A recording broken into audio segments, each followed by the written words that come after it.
I didn't notice it at first. That's the part that still messes with me. Because when something feels slightly wrong in your own home, your brain does this thing where it tries to protect you. It explains it away.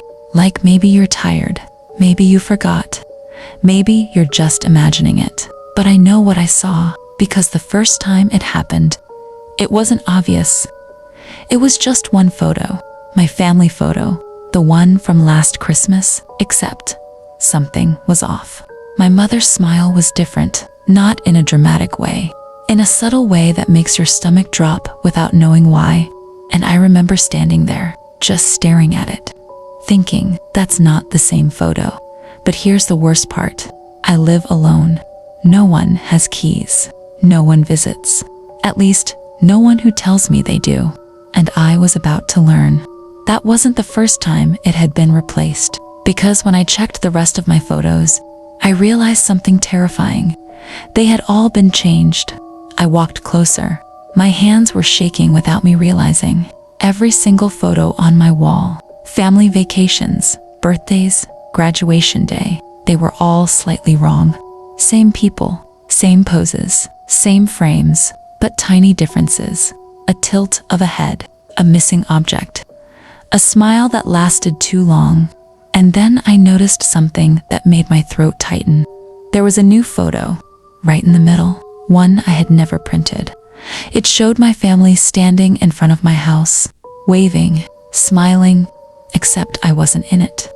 And I was supposed to be the one taking the photo, but that wasn't the scariest part, because the timestamp on the back said it was printed yesterday, and I never ordered it. I did what most people would do. I told myself it was a mistake, a glitch in my memory. Maybe I bought duplicates and forgot. Maybe I was stressed. So I did something stupid.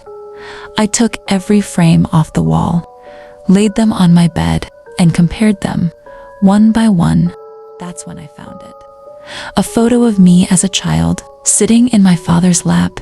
Except in this version, my father wasn't looking at me. He was looking directly at the camera, like he knew I was watching, even though the photo was supposed to be 20 years old. And that's when I heard something behind me, a soft click, like a frame being hung back on the wall. I turned around instantly. Nothing. The wall was empty where I had taken everything down. Every frame was on my bed, but the sound didn't come from my imagination.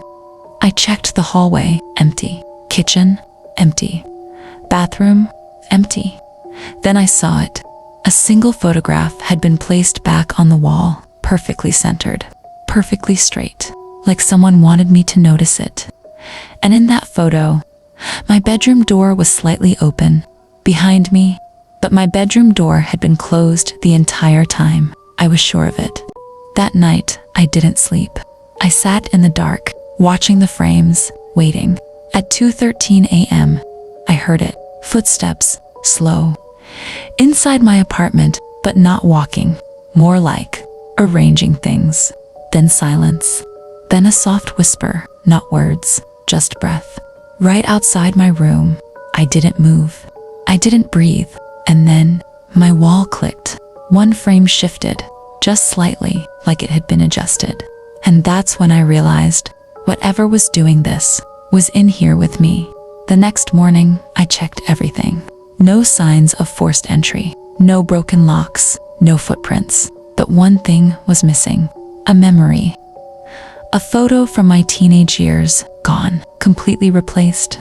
In its place was a version of the same moment, but I was standing farther away, like I didn't belong in it, like I was being erased. And that's when I got the first message. From an unknown number, it said, "You're not in the correct version anymore." I called the police. They checked everything. They found nothing unusual. One officer even joked, "Maybe you're just going crazy with Photoshop." But I didn't use Photoshop. I don't even edit photos.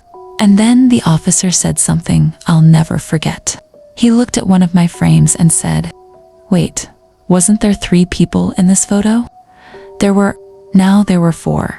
And the 4th person was standing behind me, not in the reflection, in the photo. That night, I started noticing patterns. Every time I looked away, something changed. A phase shifted, a detail altered, a memory rewritten, and slowly, I understood the rules. This wasn't random. It was editing my life, frame by frame, moment by moment. Like someone was correcting my existence, but the scariest realization came next. It wasn't correcting it. It was replacing me. I found one last photo, hidden behind my dresser. It wasn't mine. It showed my apartment, empty. No furniture, no photos, no me. And on the back, it was labeled, original version, and underneath it, a second line was written, fresh ink. It said, almost complete. I'm writing this now because I don't know how much time I have left. The photos are almost done. I can hear them being replaced every night. And I think I finally understand what's happening. I was never the original. I was the mistake. And whatever is fixing this place is almost finished correcting me out of it, because the last photo on my wall no longer shows me at all. Just my family, smiling like I never existed. If you want more unsettling, true-style horror stories like this one, subscribe and turn on the bell, because not all stories are just stories. Some of them are still happening. I thought it ended. That's what I told myself after the last photo changed. I stopped sleeping properly, stopped turning the lights off, stopped looking at the frames. But the problem with ignoring something is that it doesn't stop existing just because you pretend it's gone. It escalates. And the first sign it wasn't over was a photo that wasn't even printed in my apartment. It was inside my phone, in my deleted folder, a picture I had never seen before, and it showed me sleeping. Except I wasn't alone. Someone was sitting beside me, looking at the camera, waiting. But the terrifying part, that photo was taken last night. After that, everything accelerated. It wasn't subtle anymore.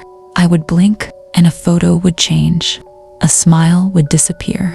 A person would vanish. Sometimes I would watch it happen in real time, like the image was being edited while I was looking at it. And then I noticed something worse. The changes weren't random. They were correcting something specific, me. Every photo where I existed was slowly removing me from reality. But I wasn't just disappearing from the photos anymore. I was disappearing from memories. I called my mother. I needed confirmation. Something real, something stable. She picked up confused. I said her name. There was silence. Then she said something that made my stomach drop. Sorry, who is this? I laughed nervously. Told her it was me, her son, but she insisted she didn't have one. And then she hung up, and the call log showed no outgoing call at all. That night, I stayed awake again. I watched my apartment like it was alive, and it was.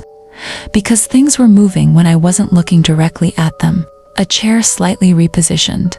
A door frame slightly altered.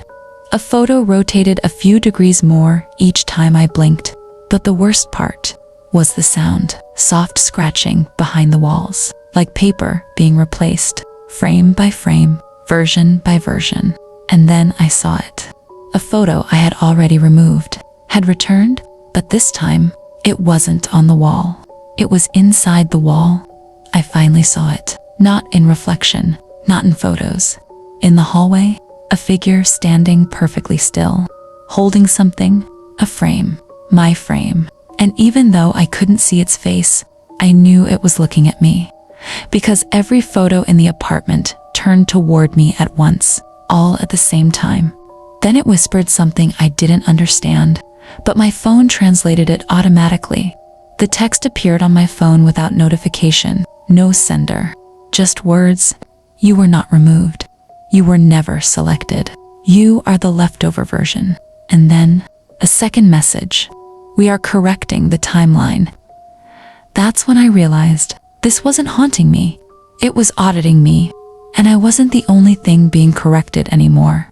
My entire life was being rewritten backwards. I broke the wall behind the photos. I had to know what was happening. What I found wasn't wiring. It wasn't pipes. It was layers of photographs, thousands of them, stacked, compressed. like reality itself had been printed over and over again. And at the very bottom was a photo of me, but I looked wrong. Empty eyes, no expression, like I was waiting for instructions. And behind that photo was a camera still recording. Now I understood. The photos weren't changing my reality. They were my reality. Everything I remembered was just the latest version, and every night, a newer version was being printed. And I was being downgraded, not killed, not removed, just edited out. But then I realized something worse. The next version wasn't going to include my consciousness at all. I tried to leave, but my apartment door opened into another version of my apartment. Same layout, same photos, but slightly wrong. In every version I entered, there was already a version of me living there, and none of them noticed me, except one. He looked directly at me, smiled, and said, "You're late." And behind him was a perfectly framed photo of me, being erased. I don't think I'm in the original anymore. I think I'm inside a correction layer, a version of reality that's being phased out. And the worst part, I can feel myself changing. My memories don't feel stable. My voice sounds slightly different every time I speak. And the photos, they're almost done. There's only one frame left, and in it, I'm finally not blurred anymore. I'm finally centered, perfect. Because I think the correction is almost complete, and I won't exist in the next version at all. If you're still hearing this, then you're already in the version that remembers me, but not for long. If you want part 3, you already know what to do. Subscribe, because some stories don't continue.